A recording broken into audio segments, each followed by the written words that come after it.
Jaký byl kryptosvět v roce 2025 a co se dá očekávat od toho roku následujícího? A jak moc s tím vším můžou zahýbat regulace, které začínají platit jak ve Spojených státech, tak třeba i v Evropě? O tom se budeme bavit s Jurajem Forgáčem, zakladatelem Fumbi. Dobrý den. Dobrý deň. Tak, já bych možná začala tím, jaký byl ten rok 2025, protože my se tu potkáváme zhruba v polovině prosince, kdy se Bitcoin pohybuje kolem 87 000 $, celková roční bilance minus 17%, z druhé strany historická maxima na chvíli. Tak co se dělo? Co bylo to signifikantní pro kryptoměny v roce 2025? Tento rok bol zvláštny tým, že sa v ňom stretávali divergentné faktory dlhodobé, ktoré sa rozhodne nedajú vnímať v nejakom ročnom časovom rámci. A potom tie strednodobé a krátkodobé. A zatiaľ, čo tie dlhodobé faktory tlačia cenu Bitcoinu vlastne neustále nahor, tak tie strednodobé a krátkodobé sa tento rok veľmi vlastne plietli a miešali. A asi tie hlavné faktory, ktoré spôsobili neistotu a možno aj tie poklesy, boli vlastne rôzne obchodné vojny, rôzne oznámenia prezidenta Trumpa, ktorý vlastne miešal s tými trhmi, nie len vlastne s kryptotrhom, že? No a tak tým pádom vlastne sa vytvorili tieto rôzne volatilné výkyvy, no. Když si vezmeme naopak to, co tedy hnalo Bitcoin až k těm jeho maximům. No, Bitcoin vlastne vstúpil v princípe u nás v Európe do novej fázy. Vstupuje do nej aj v USA a to je vlastne fáza naozaj štandardizácie. A takisto aj niektoré ďalšie kryptoaktíva ako Ether, stablecoiny. Do fáze štandardizácie, keď už to nebude niečo, čo je úkerová záležitosť a vedia to používať iba nejakí experti, ale prostredníctvom regulovaných subjektov sa to dostane teraz naozaj k veľmi širokej verejnosti. Či už ako úložisko hodnoty, alebo naozaj ako platobný prostriedok, tak asi je tam vlastne priestor pre vysoký nárast cien, pretože dostáva sa krypto do fázy, keď vlastne odomýka nové fázy kapitálu, nové zdroje kapitálu. Míříme v podstatě už i k tomu, že ten letošní rok 2025, byl rokem, kdy do kryptosvěta hodně vstupovali třeba i institucionální hráči na trhu. Bude ten trend dále pokračovat? Áno, oni vlastne začali vstupovať práve preto, že prišlo k tej štandardizácii a jej hlavným faktorom je prijatie právneho poriadku ohľadom krypta. V Európe máme MiCA reguláciu, v USA už boli teda nejaké tie ETF-ka schválené predtým, ale bol prijatý Genius Act vo vzťahu k stablecoinom. Budúci rok sa predpokladá prijatie ekvivalentnej regulácie, ako je MiCA u nás. Takže toto sú tie dôvody, pre ktoré inštitúcie sa už neboja viacej vstupovať na tento trh a vytvárajú novú vrstvu dopytu. Je to dobře? Z môjho hľadiska je to veľmi dobré, pretože krypto potrebuje na to, aby sa vedelo rozvinúť plnohodnotne, integráciu do spoločnosti, také, aká je. Potrebuje prepojenie na právny poriadok, na súčasný finančný systém. A myslím si, že naopak aj ten finančný systém a právny poriadok z toho budú profitovať, pretože ten súčasný monetárny systém, fiat peňazí, naozaj prináša obrovské množstvo sociálno-ekonomických problémov. Když se podíváme na ten vývoj v roce 2025, nahoru dolů, dá se to tak shrnout, tak co očekáváme v roce 2026? Co očekáváte vy? Ja si myslím, že ten rok bude možno podobný v tom, že tam bude niekoľko vln. Je to dané už len tým, že stále prezidentom USA je Donald Trump. Stále vlastne nemáme ukončený konflikt na Ukrajine. Dokonca sa ozývajú hlasy, že je tu nejaké riziko eskalácie. Čiže s tým, ako ťažko niečo spraviť, to prostredie medzinárodné je veľmi také rozkolísané a rizikové. Takže myslím si, že nás bude čakať aj volatilný rok na trhoch a nielen na kryptotrhu, ale vlastne aj na ostatných trhoch.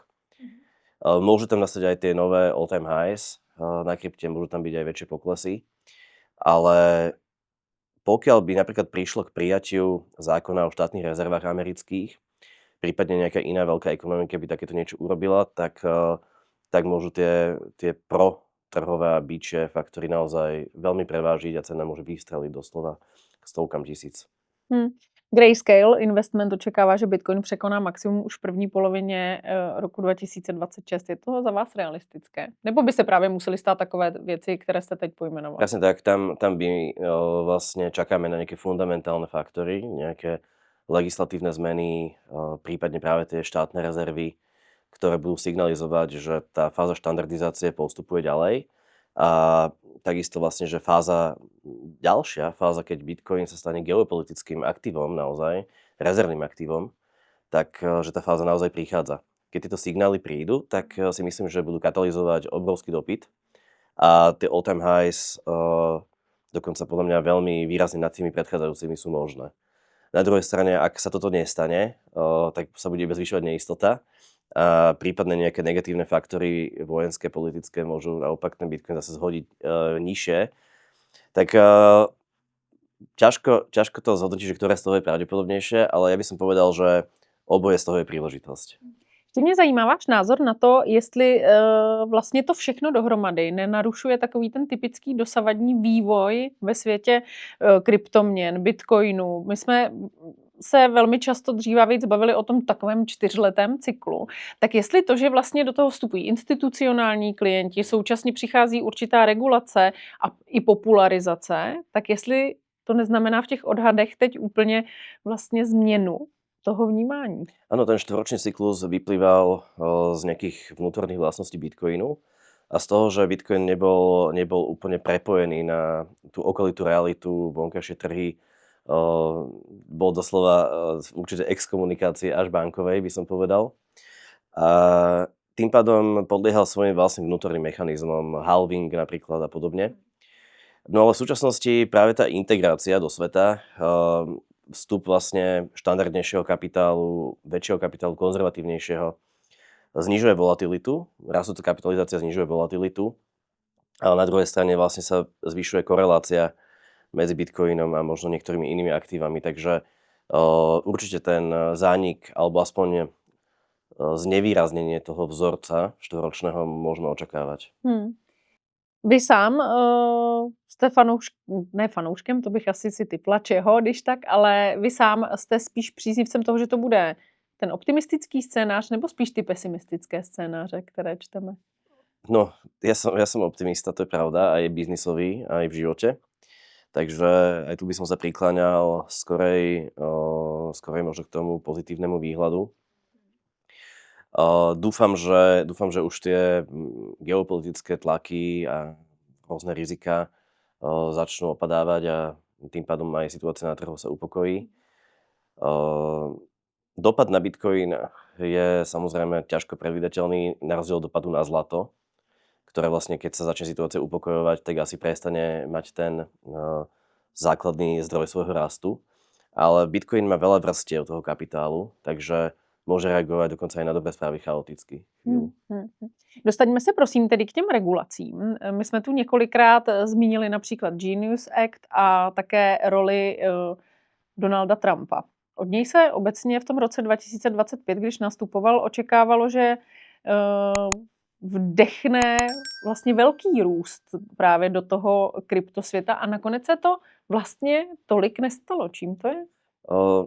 Republikánska strana mala vo svojom programe zaviesť vlastne ten Bitcoin Act, ktorým by sa vytvorila povinnosť nazhromaždiť až 1 000 000 bitcoinov do štátnych rezerv. Teraz myslím, že nie menových, ale priamo akože federálnych štátnych rezerv. Ale k prijatiu toho zákona neprišlo. Takže na jednej strane sa tým nepodnietil ten dopyt, ale už aj ten, čo tam bol kvôli očakávaniam, tak sa vlastne zvyklal a tí ľudia možno, že získali nejaké obavy, že či vôbec sa také niečo odohrá. Čiže mohli nastať aj výpredaje už predtým nakúpených bitcoinov. A zase zamával s tými trhmi. No. Konec koncov spoliehať sa na to, že čo má Donald Trump v pláne, myslím si, že ešte málo komu prinieslo istotu do života. Když se na to podíváme z pohledu Evropy, tak tady je to jasné, začala tedy platit MiCA. Ano. V Česku probíhají teď vlastně, řekněme, to schvalování v rámci České národní banky, kam se přihlásili tedy někteří hráči na trhu. Co očekáváte, že MiCA přinese? Ja som veľmi rád, že Európska únia postupuje pri tvorbe legislatívy úplne inak, ako je to v USA alebo napríklad aj na Slovensku a možno niekedy aj v Česku, kde máme častokrát skrátené legislatívne konania. A Mika sa tvorila veľmi veľa rokov. A tento robustný mechanizmus je síce ťažkopádny, ale vytvára naozaj potom tú istotu. A myslím si, že či už krypto potrebuje istotu na svoj rozvoj, tak aj zvyšok sveta potrebuje mať istotu ohľadom krypta zase, aby sa dalo nejakým spôsobom interagovať. A ja som veľmi rád, že je stále viac a viac bank, ktoré sa ku kryptu stávajú otvorenejšie, že takisto obchodníci s cennými papiermi pribúdajú, ktorí už nemajú také povedzme radikálne odmietavé stanoviska a vôbec, že tá štandardizácia prebieha. A tá MiCA je určite základný kameň tejto štandardizácie a vôbec zbližovania toho finančného trhu s kryptotrhom. A měl by se zbližovat? Měly by se ty dva trhy zbližovat? Nevznikl jeden z nich právě jako paralela k tomu druhému? Uh, Bitcoin a prípadne niektoré ďalšie kryptoaktíva sú paralelná forma peňazí. Skorej než paralelná forma povedzme nejakých finančných nástrojov, ako sú akcie, dlhopisy a podobne. Akurát tým, že sú v štádiu nejakého raketového startup rozvoja, by som to nazval, tak sa stali aj alternatívnym investičným aktívom. Ale to bude trvať len nejaký čas. V nejakom momente, keď cena vlastne Bitcoinu, Etheru a tak ďalej bude vysoko kapitalizovaná a bude v nej už veľa kapitálu sedimentovaného, tak môžeme očakávať nízku volatilitu a tieto aktíva nebudú mať už zmysel investičný v princípe. Iba platobný alebo kolaterálny. Na tento bod obratu očakávam ale v priebehu povedzme 5 až 10 rokov. Dovtedy stále má zmysel do nich investovať, ale v princípe nie sú to fundamentálne ako investičné aktíva, ako akcie alebo dlhopisy. Čiže to je len taká určitá príležitosť, ktorú teraz máme my v tejto generácii.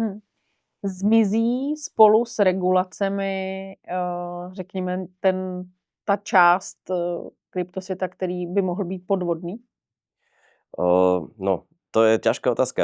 Vieme, že regulácia v bankovom sektore je naozaj extrémne prísna. A ešte dokonca v Nemecku, hej, pod Buffinom. A napriek tomu sa tam objavil príklad ako bol Wirecard, hej, škandál. Takže dokonca aj s ruskou špionskou stopou priamo v predstavenstve. Takže ja si myslím, že podvodom sa úplne nikdy nevyhneme ani v tom finančnom svete tradičnom a asi ani v kryptosvete. Nejakým spôsobom už vyplývajú z ľudskej prírodzenosti, že sa objavujú. Ale myslím si, že sa môže znížiť ich frekvencia, četnosť. Pretože dneska je ťažké predstierať, že máte banku, keď ju nemáte. Dokonca aj možno pred nejakým neznalým dôchodcom. Ale predstierať, že máte nejakú kryptofirmu investičnú sa dá. Ako náhle sa rozšíri do povedomia, že tieto firmy majú byť regulované a dohľadané Českou národnou bankou, Slovenskou národnou bankou, dajú sa dohľadať priamo na webe, či tam sú alebo nie sú, tak tá jednoduchosť podvádzania sa výrazne zníži a predpokladám, že aj objem tých podvodov sa zníži. Nemůže regulace přinést přesun talentů, inovací někam mimo tu regulovanou část světa?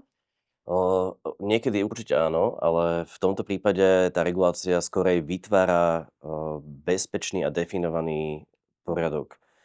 Vytvára istotu skorej, než by brzdila inováciu. A ja si myslím, ono nie je dokonalá podľa mňa. MiCA nariadenie má niektoré protirečivosti v sebe, dokonca až na úrovni hlava 22. Ale myslím, že to sa vyrieši s časom. Ani Payment Services Directive nebola dokonalá na začiatku. Takže neobávam sa, že by zabila MiCA inovácie v Európe, skôr naopak asi stavia to základné, tú arénu, v ktorej je možné potom súťažiť. Jak do toho všeho pak promluví právě ta zmíněná regulace, která by měla přijít i také na straně Spojených států? To bude veľmi zaujímavé sledovať, že ako k tomu USA prístupia. Dneska najväčší hráči na tom kryptotrhu, možno s výnimkou Binance alebo tých azijských, tak sú práve americké firmy. Coinbase už je dokonca obchodované na burze, Kraken to plánuje onedlho, tak je ich tam teda ešte oveľa viacej. Otázka je, ako sa tá regulácia k ním postaví, že či bude od nich niečo požadovať navyše. Ten tlak, pod ktorý sme sa dostali my v Európe ako kryptospoločnosti, to si myslím, že asi v USA takto nenastane, lebo my sme museli za jazdy prestavať celú firmu podľa nových procesov A ja si myslím, že možno v USA budú takí praktickejší a postavia práve tú reguláciu na tom, čo už existuje v praxi. A ve chvíli, kdyby tedy nakonec se splnilo to, co bylo přislíbeno vlastně už v kampani, což znamená Bitcoin jako součást rezerv, co by to způsobilo s tím trhem? Um, záväzná požiadavka na americkú vládu, aby v priebehu niekoľkých rokov akumulovala 1 milión bitcoinov, by spôsobila absolútne šialenstvo na strane dopytu. A v podstate poprvé ďalšie štáty by sa začali predháňať v podobných zákonoch. Po druhé, finančné inštitúcie, vidiac, že štáty idú akumulovať bitcoiny, by sa snažili to urobiť ešte pred nimi. A takisto vlastne aj celá široká verejnosť. Tak ja si osobne myslím, že tam by sme mohli vidieť asi najväčší hype a možno, že aj nejakú bublinu. Naozaj ťažko predpovedať, že kam by to mohlo ísť, ale cenovo Bitcoin má nepochybne potenciál ísť na vyše $1 000 000, bez toho, aby ešte nejako významne zatriasol s tým finančným trhom. V podstate by dosiahol iba veľkosť trhu so zlatom. Dobře. Mě teď ten 1 milion celkem překvapil. To se bavíme ale o tom, když teda by vešlo v platnost tady to americké nařízení. Ano. Bylo by to vlastně dobře, když si to teď takhle popisujeme, když mluvíme o tom, že by to možná vyvolalo něco jako bublinu. Tak bublina je vždycky nejaká krátkodobá vec. Otázne je, ako náhle nejaké aktívum narastie veľmi prudko, tak musí tam dochádzať aj k prasknutiu, pretože prichádza k vyberaniu ziskov. Vyberanie ziskov zase zlikviduje rôznych pákových obchodníkov, špekulatívnych, takže po veľkom náraste nejaký pokles býva, ale potom zase prichádza konsolidácia. Čiže nevnímal som to ako nejaké definitívne prasknutie. Tam ja si myslím, že Bitcoin rozhodne bublina nie je, ale keby nastalo to schválenie štátnych rezerv amerických, tak by trošku začal bublať. Z pohledu Fumby, co čekáte v roce 2026 na straně těch drobných investorů, kteří se letošní rok určitě můžeme říct, že tlačili do toho světa kryptoměn, tak bude to tak i ten příští rok tedy? My sme vnímali najväčší dopyt teraz vlastne po tom poklese, čo je celkom pozitívne, lebo to znamená, že naši klienti konkrétne sú pomerne edukovaní a snažia sa nakupovať pri poklesoch namiesto na tých all-time highs, kde sme naopak zaznamenávali vlastne vtedy najväčšie výbery vlastne v ziskoch. Tak myslím si, že ak ten ďalší rok bude volatilný, tak vlastne budeme zase svedkami takéhoto nejakého prelievania dnu a von kapitálu, ale skôr by som očakával práve, že príde k nejakej veľkej udalosti fundamentálnej, ktorá zase ten trh niekam otočí a potom vlastne ten retail uvidíme, že či bude ešte jeho čas, alebo či počká, až bude Bitcoin na 200 000 a potom začne nakupovať, lebo aj to je možné. Tak uvidíme, která z těch záležitostí se vlastně uděje, Ano. která tím otočí. Juraj Forgáč, zakladatel Fumby. Moc děkuju. Ďakujem aj ja, pekný deň.